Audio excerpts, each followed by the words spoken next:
Há 20 anos, em 1998, eu tinha 44 anos de idade, eu fui assistir a um filme que nesse ano está fazendo 20 anos. Um filme que talvez quem tem mais idade aqui tenha assistido, chamado O Resgate do Soldado Ryan. Esse filme já tem 2 décadas. Esse filme conta uma história que a gente não pode esquecer. E ele tem nele algo que eu queria trazer como marca inicial nessa reflexão.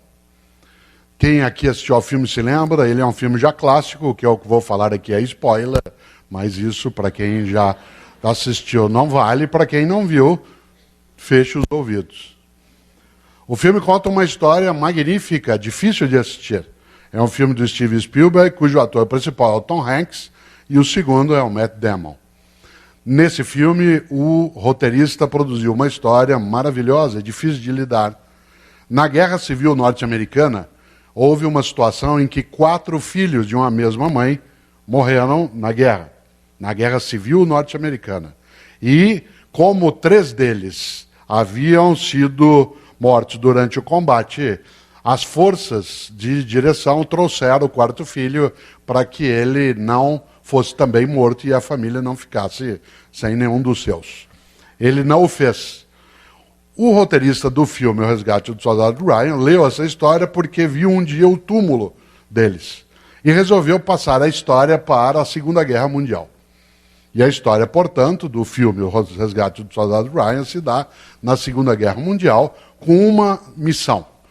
Há um capitão, que é feito pelo Tom Hanks, que precisa juntar mais 7 e montar um grupo que vá até a Europa, a França, resgatar um paraquedista que, especializado em ataque, tinha se perdido no meio da Europa porque o paraquedas caiu, num local onde não havia tropas aliadas.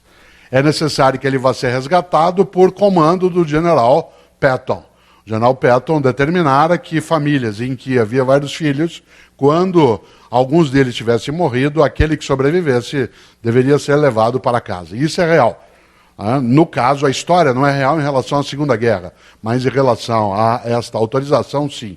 E o filme se dá exatamente com a organização de um grupo de 8 pessoas que desembarca na Normandia, exatamente em 1944, no famoso dia D.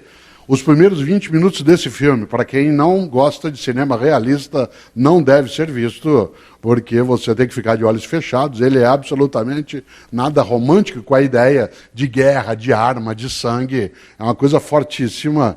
E eles entram na Europa em busca de um rapaz chamado Ryan, que precisa ser levado para casa. Dá para você imaginar como a história se desenrola.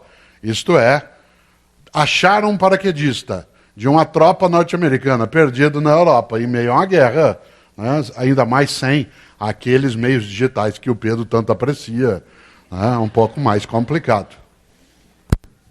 E é curioso, porque eles vão pouco a pouco, vários deles vão morrendo para chegar até o soldado, e o encontram. E ele se recusa a ir para casa, ele não quer. Ele quer continuar em combate, ele acha que é um dever e uma missão dele continuar no combate. Mas vários morrem para que ele possa ser salvo. E uma cena inacreditável, dificílima de lidar, é a cena quase final, em que o capitão, feito pelo Tom Hanks, ele está morrendo, porque ele enfrenta um tanque dos nazistas. E ele perece exatamente nesse combate.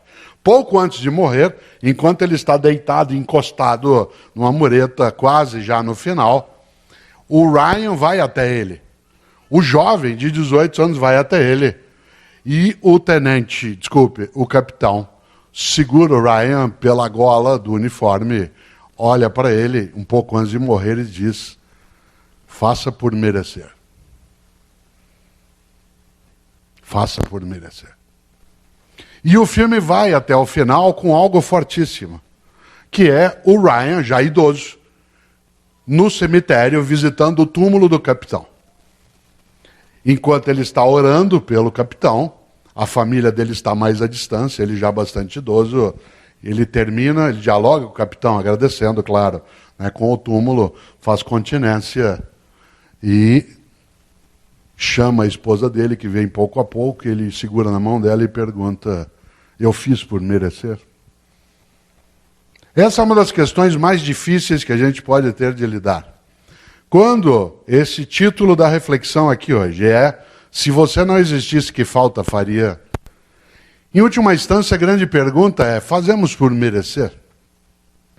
Por merecer a existência, a vida, esse mistério magnífico do qual nós participamos e não conhecemos toda a razão?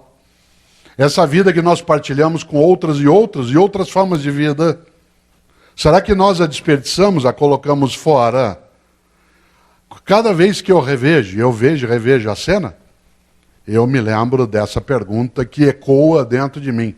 Sem ser aqui dramático em excesso, sem ser também piegas, a frase é muito forte. Se alguém grudasse na gola do meu casaco e tivesse morrido quase, como aconteceu, com vários outros, para que eu pudesse viver, e dissesse no último suspiro: faça por merecer. Isso é forte demais.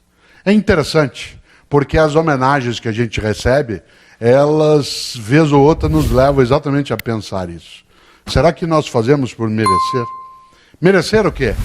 A amizade que partilhamos, a solidariedade que nos oferecem, a alegria que a gente pode ter, os momentos também de fraternidade que se tem, aquilo que é para nós uma condição de existência que não necessariamente é colocada com outras e outros.